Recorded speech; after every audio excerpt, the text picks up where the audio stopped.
Alrighty, and I think we are live. Welcome everyone to the first event of the Solana Wormhole Hackathon. Today we have Sam Bankman-Fried, CEO, co-founder of Alameda Research and FTX, and we have Anatoly Yakovenko, CEO, co-founder of Solana. And today we're going to be doing 35, 45 minutes fireside chat where the two of them are going to just take a deep dive into Wormhole, useful applications, and anything else that they tend to get into when they chat. In the chat section, you can see a link for the Solana Hackathon website where you can get more information. Registration is open until the 27th, and hacking will commence from the 28th until the 14th of November. We have a couple useful links for information where you can learn more about the code base. And if you are an independent applicant, we have a Discord chat where you can get connected with other folks looking to build a team. I think with that, I'm going to jump off stage, and Tully, I'll let you take it away. Enjoy, everyone.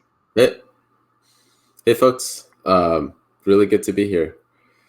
So, Sam, do you want to, do you need an introduction? A man that doesn't need an introduction. I'm Sam. I'm, CEO of FTX, and I've been spearheading Project Serum. And really excited, really excited to be kicking off the Wormhole Hackathon. And I don't know. I think that this is. I think by some definitions we might be about to start at least a relative DeFi winter. I don't think it's going to be exactly like frosted over, but certainly compared to what we saw 2 months ago. But I'm sort of almost excited for it. I don't know. It's not.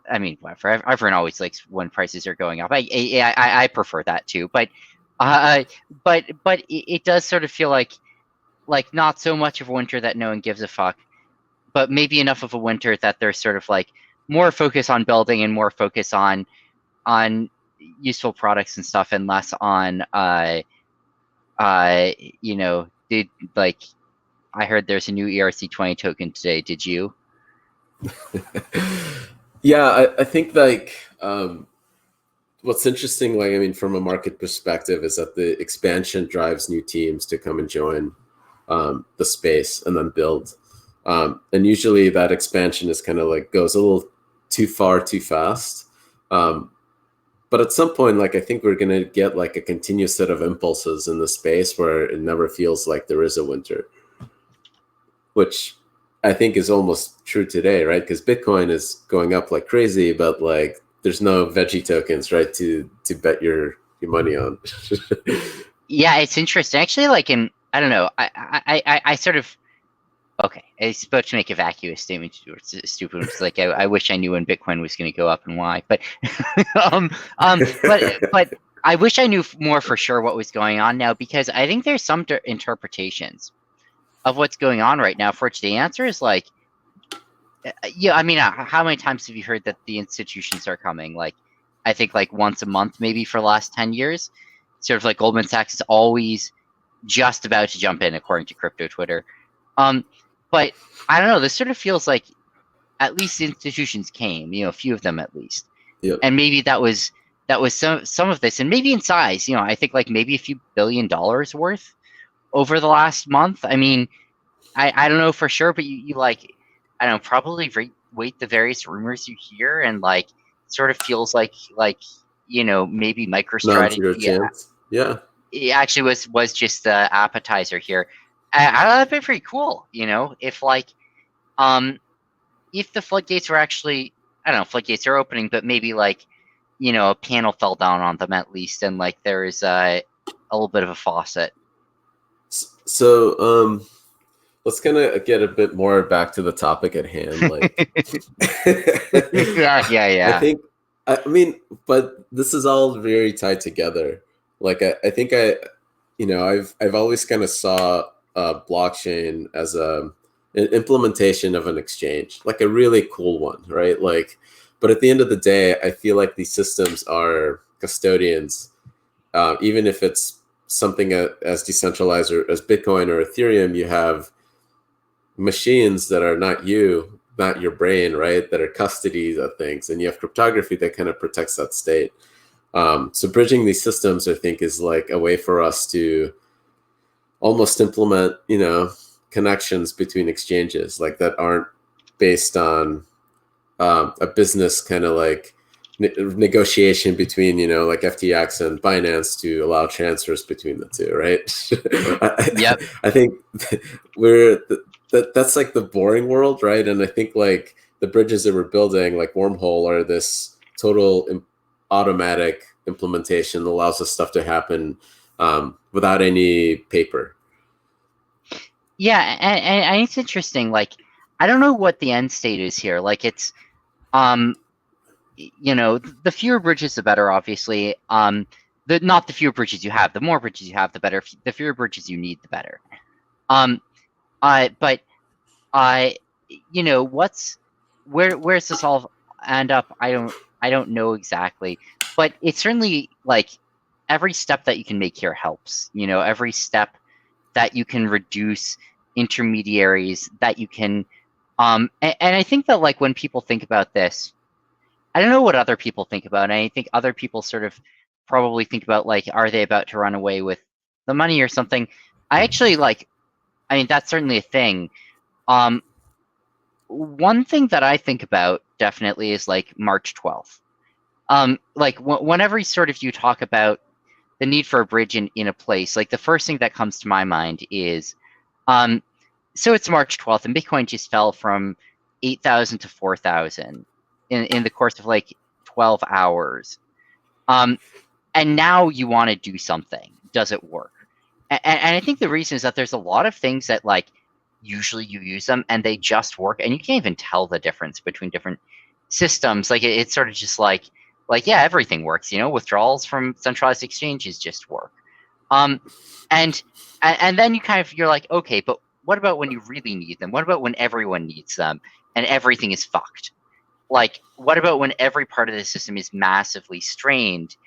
How fail-proof is something? In theory, one really nice thing about DeFi is it's still there. And I think for something to really be DeFi in some sense, that's almost a test I hold it up to.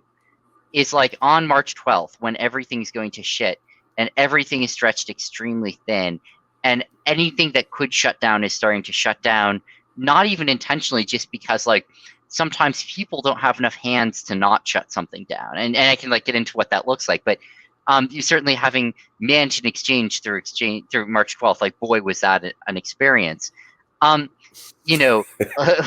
which things still work then? And I think that one thing DeFi should be aspiring to is that the core things that you need still work on, when everything is crazy. And I think that like when you think about bridges, a lot of what I think about is like, between the various levels of centralization and decentralization it's March 12th. I need to get your assets from one chain to another, and you want to use this bridge. Does it work? And is it like, reasonably prompt? Yep. And so this is like, I think, kind of like a key way to analyze these systems is like what happens when, shit hits the fan, so to speak.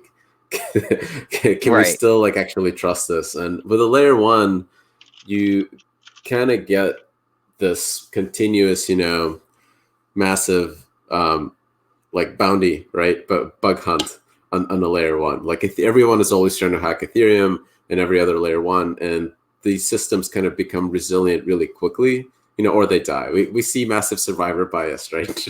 Yeah. How many do you think that sticks around are the things that were built, lucky enough to have made the right choices. So with bridges, I think we'll see something similar. Like I think like because these are open and permissionless systems, we're gonna start seeing like these kinds of like effectively long-running bug hunties that prove these out, and it'll get there.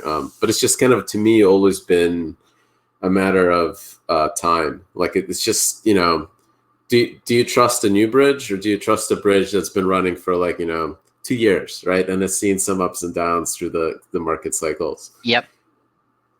No, totally agree. Yeah, that's also true, I think, about layer ones, obviously, right? No, everyone kind of assumes that Ethereum will just work And us and every other new chain still have a lot of proving ground to do. Oh, but of course it's only true in some cases. Like if you're there on March 12th, one thing you know is Ethereum didn't work. I mean, it's not that it became centralized, right? It's not that it Right. said, fuck you, I refuse. It's just like it became so massively outbid that like it was taking hours to get things through unless you're paying like, $10,000 for a transaction. And so it didn't work in the way that matters. And in fact, like a lot of feedback we got from customers was you have to stop using ERC20s. Like it was actually quite bad for FTX's business that it used ERC20s on March 12th. And it was like a swift kick in the ass that we needed to get all of our core tokens on non-Ethereum chains like ASAP, because the next time there's a March 12th, like customers are not happy if it takes an hour and a half for any deposit or withdrawal. Yep. Yeah, I mean that's awesome for Solana. That's effectively like, like building a system for a Black Swan event is hard because these are not like things that are tested every day, right? Nobody ever cares about it until they get screwed. I think like if you think of like I kind of start to think about bridges as decentralized custody, and really all of these networks are a form of decentralized custody. Do you think that some of these systems are gonna like a layer one, right, has an advantage because we have fiat ramps to exchanges and other networks through a bridge and to like USDT stablecoins.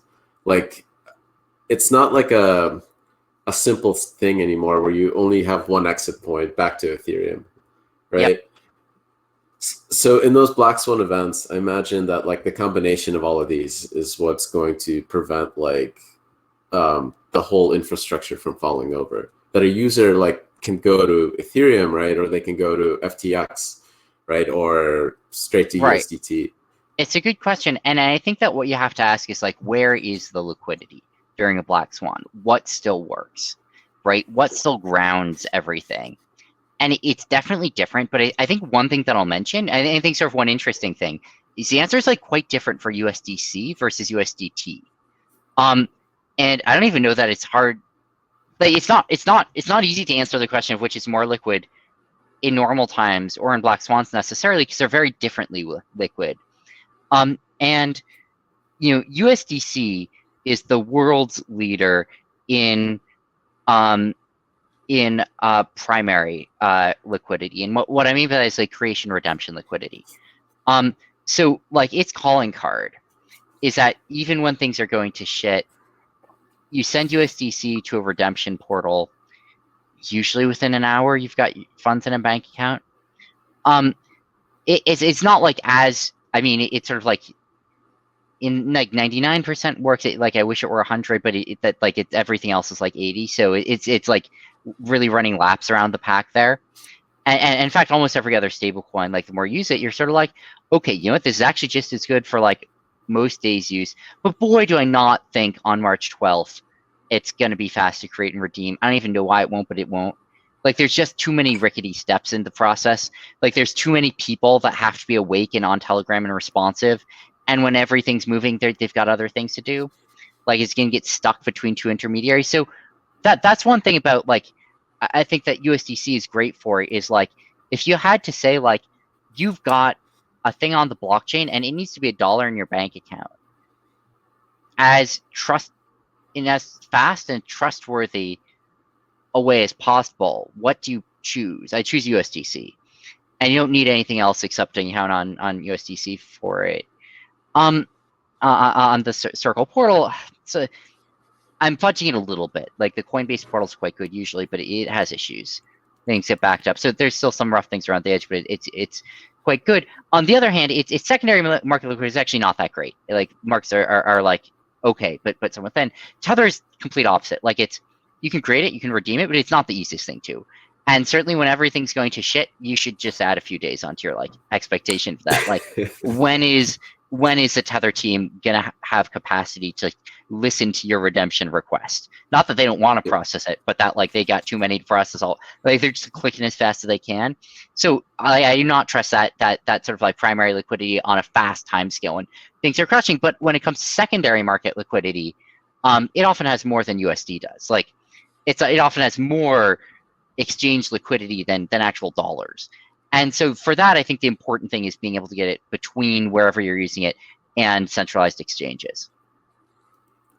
So like bridges have kind of a similar dynamic in the sense that there's kind of a simple way to build one, which Serum launched with Solid, right? Which is a very simple multi-sig that connects ERC20s to a more complicated solution like full spec IBC, where you're running consensus verification of both chains. And the trade-offs there are like that you have more automated system that's using kind of the foundational part of the code that doesn't require an intermediary versus but one that is much slower by definition, right? I mean, slower to build is a big thing. Like it just takes longer to make and it's slower to run.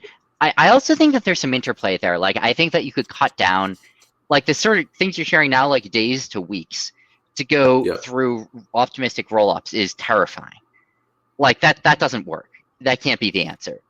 I sort of think you can get it down to minutes to an hour, but I also sort of think that's really hard.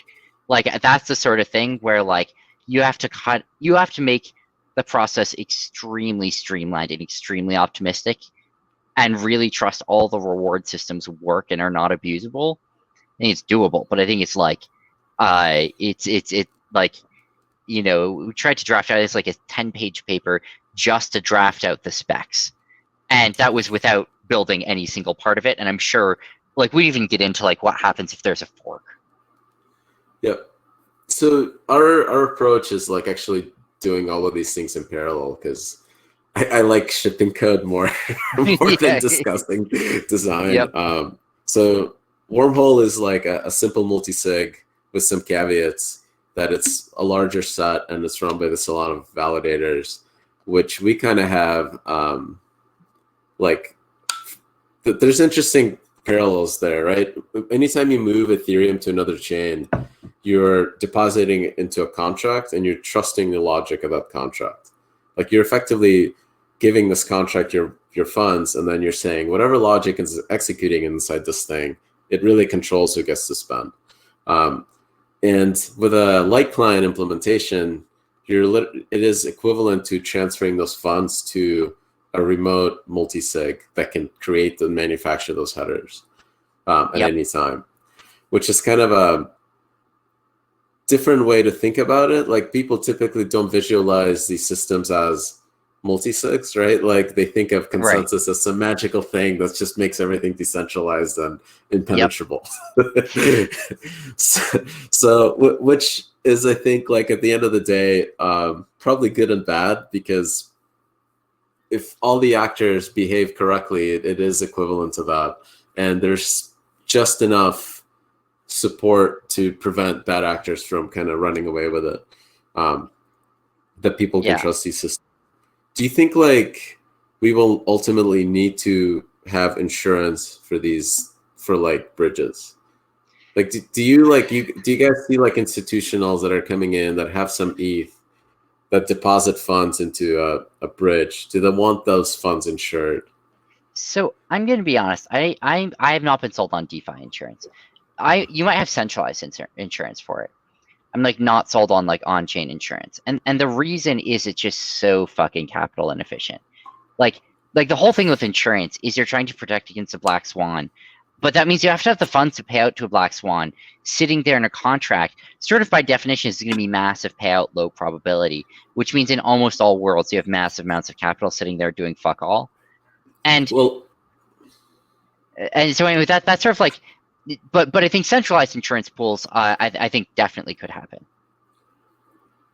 I get what about like the fact that if I deposit like the bond into an insurance pool, I get a token back, and that's not the same thing as ETH, right? It's now ETH plus the risk of this thing blowing up, but it still has value. So Yeah. which then I can plug into markets, right, and then trade, and then things become really interesting if I push that thing through the bridge. Yeah. You can do it. I think it's super. And to be clear, we just did that. It's like I don't know if you're thinking about that, but if you go to any of the Serum dexes right now, I'll post a link in the chat. And pull up a market that I'll post a link to as well. You can trade exactly that for OKEX Bitcoins. And so you go to any of these dexes, and then you add a custom market, and it'll just like post which market that is for people who are curious here. It's you can in fact trade an IOU for a Bitcoin on OKEX, which has had its withdrawals sort of frozen for the last week or two. And I think that's like super interesting, and is an example of that. And I think that it's, I think it's a super cool market, and I think it's like super interesting to talk about. I also think though that it's like not going to be the fundamental thing people are trading. Like, I don't think that people are going to be like, that's going to be what people call a Bitcoin. Is like I think people want a Bitcoin to be a Bitcoin and trading at one Bitcoin. Yep. And I don't think that the insurance Bitcoin that's thought of as trading at a real discount, at least if the discount is significant, is going to be the thing which is going to be the fundamental building block of it, of an ecosystem. But it is like more transparent though, right? Like if I have a centralized insurer and I don't know what they're doing with that capital, yep, the risks are like somebody bears the risk, right? Usually the users. Right? Oh yeah. Yeah. So like, so I think like, I agree. You can ask people like, would you accept twice as much capital and efficiency in exchange for removing that risk? I don't think people say yes. Like, it's just like there's a reason that insurance pools aren't. I mean, they're generally underfunded, among other things. Like if you have an insurance pool and you fully fund it and put the dollars sitting there in a bank account for a world in which, in which everything goes to shit, that's like no one could do it, Yeah. So what are you excited about bridged assets? Like what is exciting to you about them? That because they are effectively capital inefficient pegs, right? I actually have some guarantees that this capital is sitting in a contract in Ethereum, and now you can go use it here and claim ownership of it. Yeah. I mean, first of all, I think they're just super crucial. Like, they're what let you move between venues, between chains. And that's just like really fundamental to these ecosystems being able to work and especially take off. And like the place that I'd want to get to is a place where you don't feel like you have to use a bridge. Like I think like the end goal here is like, it feels like you have you have one ETH and you can use it on Uniswap, you can use it on Serum, whatever. It's not like now we're gonna like go do a little dance to turn into the other ETH, even if that is happening. You sort of like want it to feel invisible, but also want it to be as trustworthy as possible. And I think it's doable to make a lot of progress there. And I think Wormhole's a pretty good leap in that direction. And I think especially like a lot of people feel like it's. I think like the current bridging solutions are all maybe closer together than some people feel like they are in terms of just like around the space in terms of decentralization. Yeah. Yeah, for sure. The way to, I mean, like I think like the challenge is that the fully kind of the faster path both is faster for the users, which I think is like a huge bottleneck right now for adoption. It's just like latencies on these things are too damn slow. solving that, I think, is like the most important part. And then like building out the kind of the iterating on the reward games to make sure that these things don't fall apart during a black swan, I think, is the second thing to solve. And that's just going to take longer, in my view. Simply because it's a much larger problem, but also I think solvable for the most part. Yep, I agree. Besides actually bridging assets across, do you guys see any else that you'd like what would you like to see like being built? Just like in general in the ecosystem other than bridges? Or like what like integrations that could go through a bridge? Yeah, because I mean, there's at like a very simple way, like the programmatic thing of transferring an ERC20 is really no different than calling a function. Yeah. Right. And then you can kind of do like, from like I'm doing an API call on Serum, right? Like not actually like transferring ERC20. Or an Ethereum for that matter. Right. Yeah. That would be obviously, so that's when you start to get, I mean, it's really hard, but you do start to regain composability at some point. Like at some point, you can compose sort of cross-chain. You can't do it in one transaction, which is, so you can't do the thing where you block on it, where you say like, I want to do these 5 things, but only if they all work. But you can have an on-chain call a function on another chain, theoretically, if you have a bridge you trust.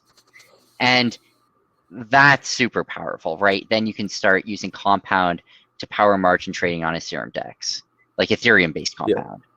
And I think that's like super fucking awesome. And I think like more generally, like that regains actually a kind of decent amount of composability. Even without that though, like with A tokens and C tokens and LP tokens, you can make a market on Serum that gets yield. And I think like Stanny mentioned this to me most recently, but like, yeah, I'd find it kind of cool if someone started like an AETH against a USDC market on Serum. You can do it. It's not hard. Just you sell it to bridge and then add a new custom market, and it's just like a current ETH USDC market, except I'm building in whatever risk Aave has, but also you get yield for your open orders on it, which I think is pretty cool.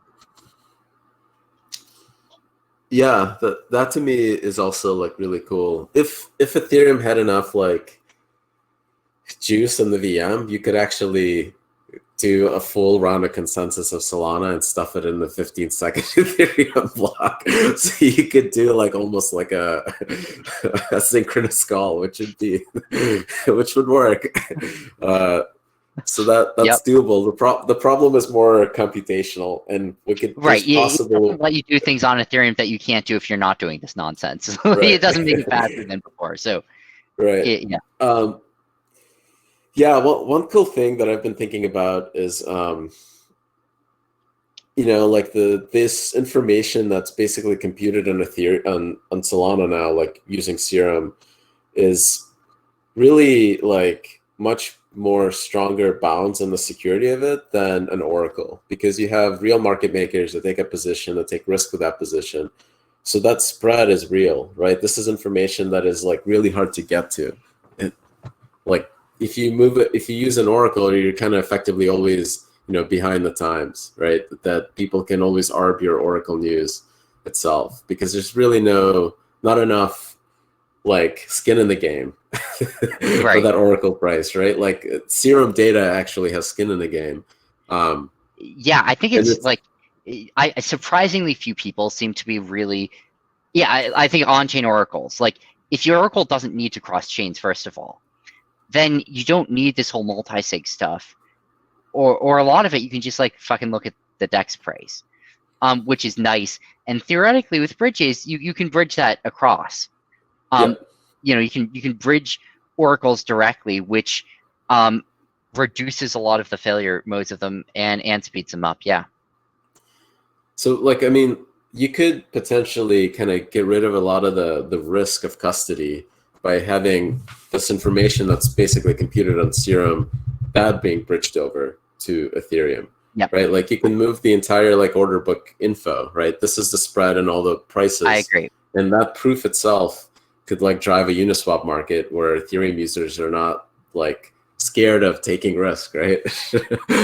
I agree. In fact, as you're saying, you could imagine a lot of protocols that are building on Ethereum can almost treat. I mean, this is sort of viewing Solana as a layer 2, basically, Yep. where you have an Ethereum, something that sees itself as an Ethereum-based oracle providing to Ethereum-based protocols, among other things. But on the back end, it's doing a lot of its computation on Solana, and it sort of bridges over there, does all the computation it needs, and then bridges back the result.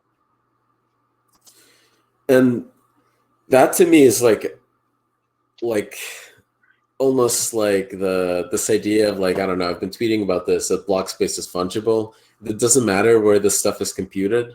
Like we can figure out how to move this data across, and it's going to get cheaper because the cryptography is getting better. Like as soon as Ethereum actually ships like BLS 12381, signature aggregation is going to make moving that information over like 1,000 times cheaper. It's not going to matter how many Solana validators we have, right? It's just going to be one signature check. And then once you have that, like, I think like the walls are going to really rapidly come down in terms of composability. So that's kind of part of what I'm super excited in the future. Like, I don't know, like the cool composition there would be like if you're using a Serum provided price feed, that you're also using SRM and like composing that with tokens that are bridged over to on Ethereum. To me, that's kind of like how you can start having like new business models that are like cross-chain that would not be possible on Ethereum alone. Yeah, I totally agree. And I think that like it's you know, I think that there's like a lot of I think that there's just a ton of potential there to build things that are just super powerful, and that are a lot more that actually you can use that power to buy some you know, to buy some trust in part of the trade-off here. Do you think like that? Do you think the data, like that information is valuable? Or like me as a trader, I like when I was trying to like build my models, I was always like at the bottom tier of getting data because I'm like an individual, right? Trying to like get like option tick data from like options.ru at or wherever they scrape it from, right? Right. I think you have to ask, like, realistically speaking, what are you doing? This is all relative, right? Like, when you ask about, you know, when you ask about how much speed you need, the answer is, what are you doing? You know, and I think that like, if your goal is to go head to head with other HFT firms on, you know, 1/10 of a basis point trades on CME futures, then like, if you don't have radio towers set up, your own towers set up, like you're already falling behind, you know? Like if you're not like this is a straight fucking line from Chicago to New York. Like we don't have a mile bend in it. Like if you're not at that level, you're gonna have trouble really competing head to head. And but then you turn around and like, what's your goal? Like if your goal is to have liquidations work on a DeFi protocol, you have to ask, on what scale do markets move enough to liquidate people? The answer is 10 seconds. That's sort of realistically the answer, you know? And so then you're saying like, yeah, you know, if there's a second latency in the system, that's fine. But if there's 10 minutes latency, then when things really move, you're gonna have bankruptcies and you're gonna have clawbacks. Yep. Cool. So, yeah. I noticed, by the way, that there are some questions popping up in this this side panel. Yeah. Let's... You know, and so, you know, I don't know if there's like a few of the, you know, I'll maybe just blow through a few of those, and then there's one or two I'm interested in asking you. Is it possible to build a derivative decentralized exchange? Absolutely, unambiguously. but basically only on Solana. That's not quite true, but it's actually close to true. If you want to be fully on chain, and like, if you took a current Serum DEX, launched a borrow lending protocol in about a day, you could build a GUI that composes them together to create derivative stacks, and it just work and be fast and efficient. But you actually do need a lot of TPS. Like this thing's going to be consuming hundreds of TPS. So that's sort of like ballparks the speed of the chain that you need for it. You know, if you don't have tens of thousands, a single order book's going to be crashing the chain. But you can do it, and I think that's one thing like that's super powerful about Solana. Yep. Is that it can sort of support that. One question for you: what crypto company or business would you start if you had the time? I mean, I guess I sort of like done a few of those, but you know, if you didn't need to worry about Solana, what's the second thing you'd start? Oh man, okay. So I've been like dreaming about this for like a decade now. Is that you can run? This is like a science fiction project. So it's possible to build a communication network using neutrinos because they don't interfere, right? They can actually pass through the center of the earth. So you can cut the latency down from like New York to Chicago, right? Instead of going terrestrial radio, which is going to go over the curvature, you can actually shortcut it through that core, or like New York, New York to Japan. So if I had like enough funding, this is what I would be like experimenting with. How do we like produce neutrinos and detect them? Because I think that's kind of like, that would like break people's brains if it works. This was part of why I wanted to build Solana, is that like when I realized that I had like a source of time outside of consensus, that kind of broke my brain. And I was like, oh, okay, this is something like that's actually like, I think pushes the boundaries of like engineering. So those are like the challenges that I always look for. Yeah, that's super cool. I don't think it's possible yet, like, but I imagine, right? Like, I think you throw enough money at it, and it's possible. Yeah. Yeah, like I don't know what's missing there, but that would be like what I would be working on. I think like you're basically like Serum was the idea that I had was that should be running on Solana, and I would have started that myself, but like you guys are like way more equipped and way better at it and understand trading a lot more than like a operating system engineer. So this was like kind of like the best partner we could find for that. Yeah, it's been super exciting. And I have to say, it was like super exciting also for us to be able to remove this giant thing tying our hands behind our back in DeFi of like, and then you have to make sure it consumes almost no compute. Like to be able to use Solana, we were sort of like, okay, no, we can sort of do what we want here as long as we're careful about it. So one thing which a few people have asked, basically various sort of versions of here is, basically at what point is Solana not enough? You know, once you start hitting throughput concerns there, and I can tell you like right now where we are. So like if you go to solanabeach.com, you can see what the network is using, and it sort of goes up and down with stuff, but like I think generally we're talking about hundreds to 1,000 TPS that it's using right now. So it's like a factor of, I don't know, 50 to 100 away from being constrained as is. But I think if that were the answer, that's fucking terrifying, right? Like that would be a way of saying like, yes, you can build things a hell of a lot more powerful than DeFi, but like billions of people definitely not. Like, you know, it's sort of like, you know, you got your factor of 100, congrats, or a factor of 10,000 or something. But like it's still capped what you can do. But I think that's not the case. And yeah. So to kind of like the kind of crazy part is that like when we started this, we were using like much more expensive systems with 4 GPU cards to get the same performance that you get now without even any GPUs.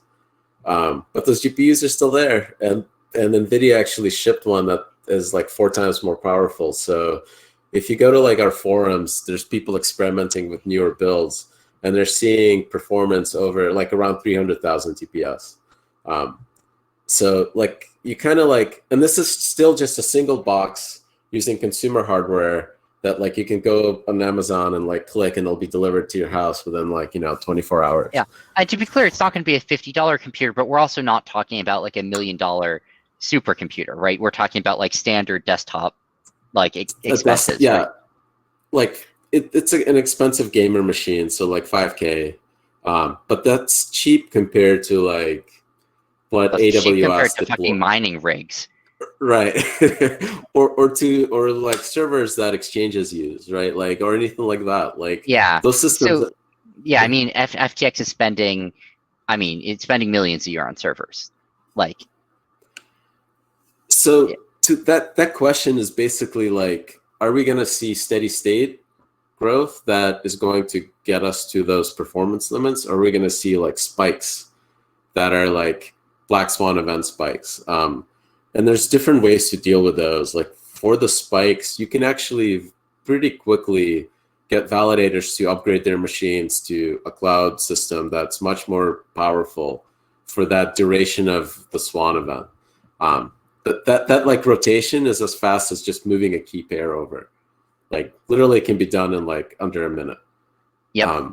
And so you could just rent extra capacity to validate more transactions per second when if people are willing to pay 3 times as much or whatever for them, I guess. Yeah. And that's like the difference, I think, to me, in terms of like what is scalable and what isn't, is like how fast can you like solve a problem? It's like, Right. is it going to take you 6 months to build a new architecture, right? Or like 2 minutes to move hardware? Yeah. And also just in terms of base scaling, like my sense is that there's a factor of 100 to 10,000. Is that right, that you think you could get without the world improving its hardware just from like, kind of like making efficient each step of Solana? Yeah, there's like some stuff that's coming in the pipeline. Is so Berkeley packet filter, the thing that is interpreting like all those Serum, the program, right, that runs Serum. It's using an interpreter right now. It's actually been like a very robust JIT, which means it's converting to machine code, and that's about 20x improvement. So we're like in the testing phases for that. Just in like raw compute, there's a bunch of stuff in the cryptography that we're optimizing, and a bunch of stuff in latencies. The kind of like the hardest part isn't so much increasing TPS, because that like imagine like our network is a bunch of computers, and something happens where we need more TPS. We can literally just double the number of computers and send them to every one of those people, and that's like a fixed cost, right? But the hard part is reducing the latency, how fast they can switch. Yeah. And those optimizations are like blood, sweat, and tears. But like I firmly believe we can get it down to like 100 milliseconds, which is going to be close to the speed of light. That's super cool, and I think it matters. And people say like, does a lot of people I think are trying to figure out, does latency matter? Sort of my answer is like, I mean, it's different for different applications, but you're a human. You know what speed matters for most of what you do, right? It's just everyone knows the answer. Like, after how long are you frustrated that you click something and nothing happens? And the answer is 100 milliseconds matters, but isn't it, like, that's sort of what you're expecting as like human reaction time.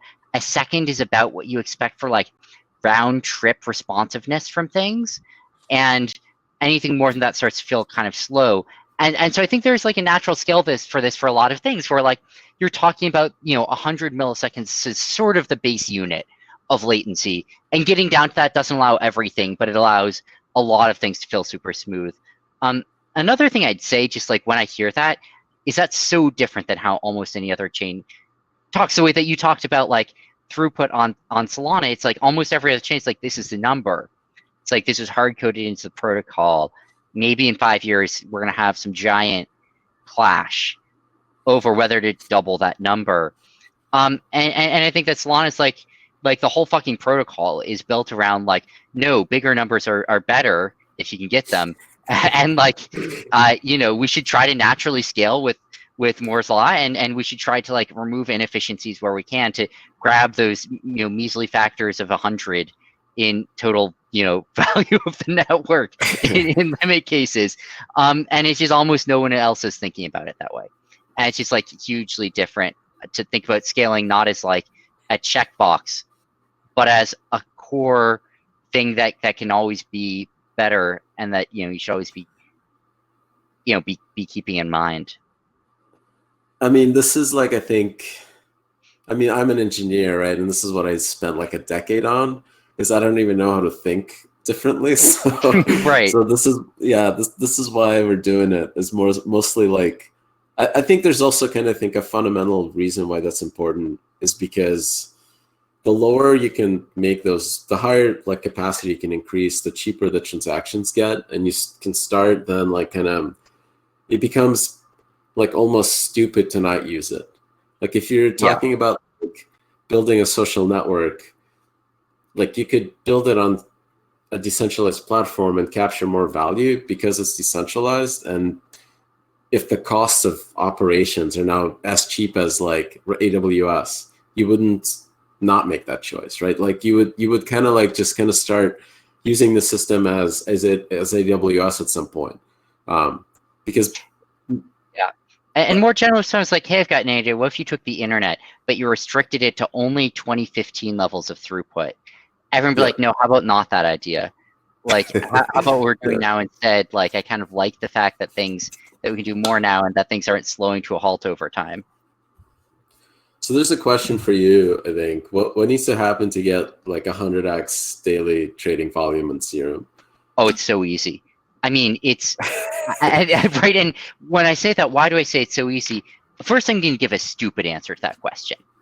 Let's say, first of all, I'm not going to self trade, right? The easiest way, I just sit there clicking. But like, whatever, ignore that. Um, if you want 100x trading volume, what would you do? Ethereum DeFi has shown an answer here. You can pay people for it. So if we put the second we put yield on Serum, the numbers explode. Now it's sort of silly in the same way that Ethereum-based DeFi numbers are silly right now.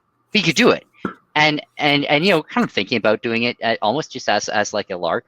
Like, what would happen, if we paid like $100,000 a day for people to trade on Serum? Like, how much volume would there be? I think you get a lot of volume.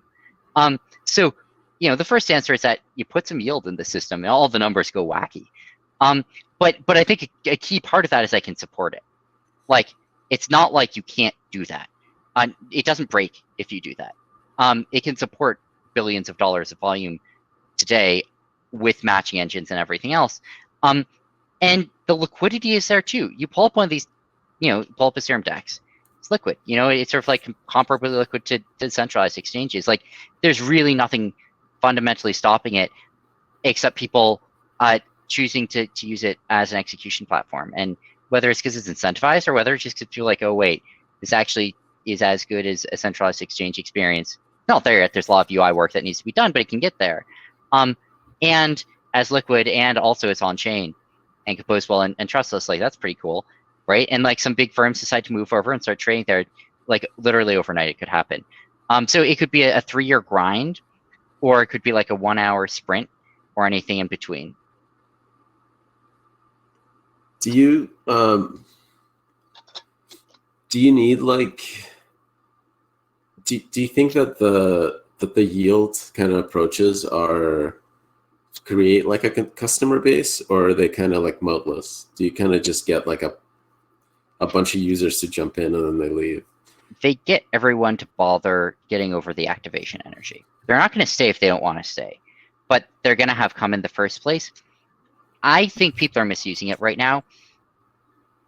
The way I think yield makes sense is you have something that you think is a better product, that you think if people only bothered to try, they'd stick with, but you can't get people to try. And it's just basically the marketing budget. It's like a come on, or just like a hassle compensation fund, for bothering to like go to Solid, or whatever. And like, so I think like it's great used that way as a like, come on, once, just try it out. I promise you'll like it type thing. But if you don't think they'll like it, if that's your only reason they're there, then as soon as the yield goes away, they're gone. I never heard that analogy, and like I kind of love it. That's awesome. That's an awesome way to think about it. Like as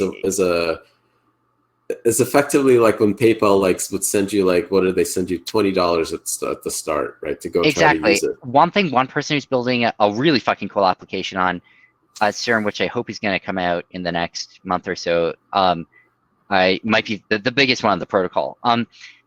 That they said it. I think they're building a wallet. They just like, you create a wallet, they auto drop like a $1 of Sol in it, and it's sort of like, actually makes the experience a lot better. Like, you don't have to go through that startup step that everyone fucking hates. Like, oh god, I have a MetaMask account. There's no Ethereum in it. Can't fucking do anything.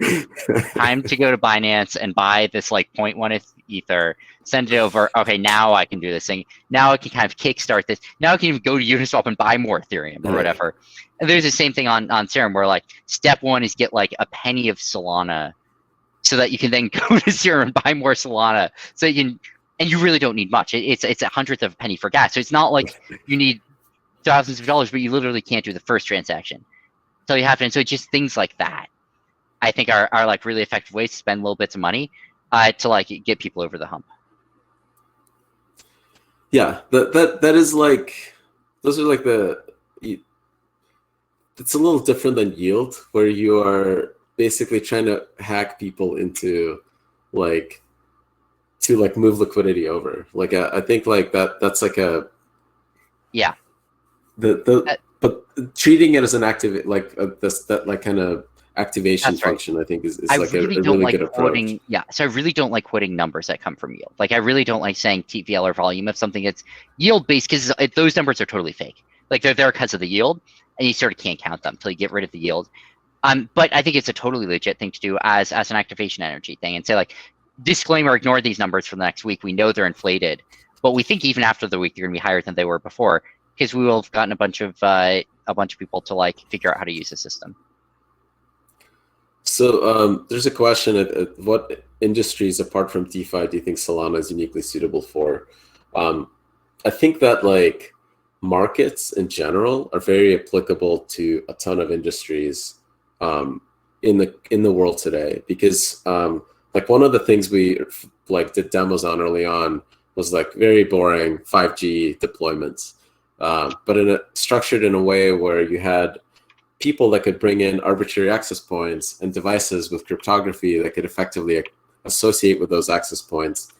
And this is a market because the spectrum is controlled by a company that defines that market, and they allow people to come in and bid to be a provider, right? And then clients go and dynamically purchase, right, those resources. And being like a market that can support, like effectively, hundreds of millions of people driving at 60 miles an hour and dynamically bidding and associating with, a dozen of these things per second is like a hard problem. It's probably nearly the same kind of like exchange of like trades as like Serum. So there's a ton of industries that if you scale them globally become markets. And I think that that's like a really cool thing about DeFi is that like if you take, like I think that like 5G and kind of going into that self-serve thing is like a very long slog to get there. In like to get to a commercialized implementation of this, it's much easier to do this with an exchange where people trade crypto. Much harder to do this with physical hardware and humans that have devices and big companies that have like monopolies on frequencies. But I think that's what the world is going to look like. You kind of saw this already with Helium, like where they popped up like in the unlicensed band, a bunch of IoT basebands that can now communicate. Like you can build your own wireless network with DeFi. To me, that's like one of those super cool things. I would almost flip it on the question on its head, though, and I agree with everything you're saying, but I don't know, for which things that you do, is it important for it to take less than a second to get feedback and cost less than a penny to click a button? I kind of think the answer is, for which things is that not important? Like, I think just for the average thing you do online, it sort of is true, right? Like it's just like a lot of things in the world are things which, like, at some scale, yes, they can be on chain, and before that, they just can't be. And this crosses that threshold for a lot of activity. Like, I think you go from like finding niche things that can fit into it to like saying like, yeah, I don't know, 20% of the world's activity theoretically could be there, and like couldn't be there with a less scaling thing. And I think that's just like a massive difference. It's a difference between a big thing and the biggest thing. And that's like 5 orders of magnitude difference in potential. Yep. I mean, like, yeah, I think like a lot of Web2 digital stuff is prime for that as well. And also because I Yeah. think they're effectively markets at this point too. You look at something like Google, it's ton of its revenue comes from exchange, like ad exchanges, right? Like people buying and selling pixels to users. Making those markets decentralized and putting them on chain will force the kind of protocols that prevent user privacy and kind of like do all the things we want like the internet to do, to just suck less, right? Like to not steal our data and to like interface with us in like in a reasonable way where you don't have to guard yourself against what you're using. Yeah. So that to me is like kind of another one of those markets that's possible. Yeah, totally agree. I suspect Austin's about to kick us out, given that it's coming up on an hour. I don't really know how the timing works, but I think he tried to kick us out 15 minutes ago and we just ignored him.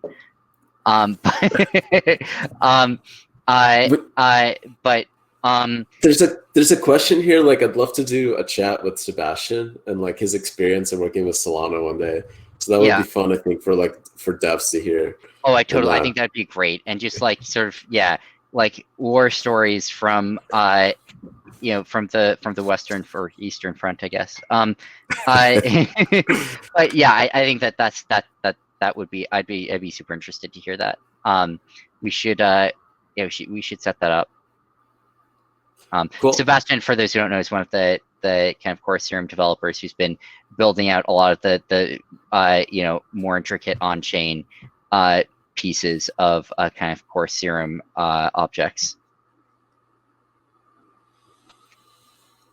So cool. I think we are coming in the hour. Yeah. And I think it's been fun chatting as always. We should do these more. And I mean, really excited to see everything that comes out of the hackathon. I think that I think it's sort of ready. I think the ecosystem's ready to take on a bunch more stuff, and I think that's also the thing that's going to move it forward. Likewise, I think like this is like the first or the second kind of bridge, right, to Ethereum. And there's more to come. There's more interesting things that we're building, and each one of these is kind of like reducing, some of the technical risk and improving decentralization and just making the stuff more robust and more transparent to use for like the long haul, right? Like in those throughout like just the normal user interactions, but also through those Black Swan events. So I'm really excited to like kind of to see the systems mature to the level that I feel like we can actually take on the CME, New York Stock Exchanges, and Googles and Facebooks of the world. Yeah, cool. I totally agree with that. All right, folks. With that, take it away, Austin. Right. I didn't want to interrupt. Thank you, Sam. Thank you, Totally. That was amazing. I don't know if we got to all the questions. So if you do have additional questions, feel free to jump on our Twitter. We have a promotional post where you can throw them in there, and we can see if we can get them answered for you guys. Thank you everyone who showed up. We had people continuing to join well after when we were supposed to stop. So it's always great to see. As always, visit solana.com/hackathon for additional details on the hackathon. Registration is open until the 27th, and our next event is at 3 p.m. on Monday, which is going to be an analysis of the recent DeFi boom with Sam, Tolly, Robert Leshner from Compound, Turan from Gauntlets. We have Fernando from Balancer and Michael from Curve.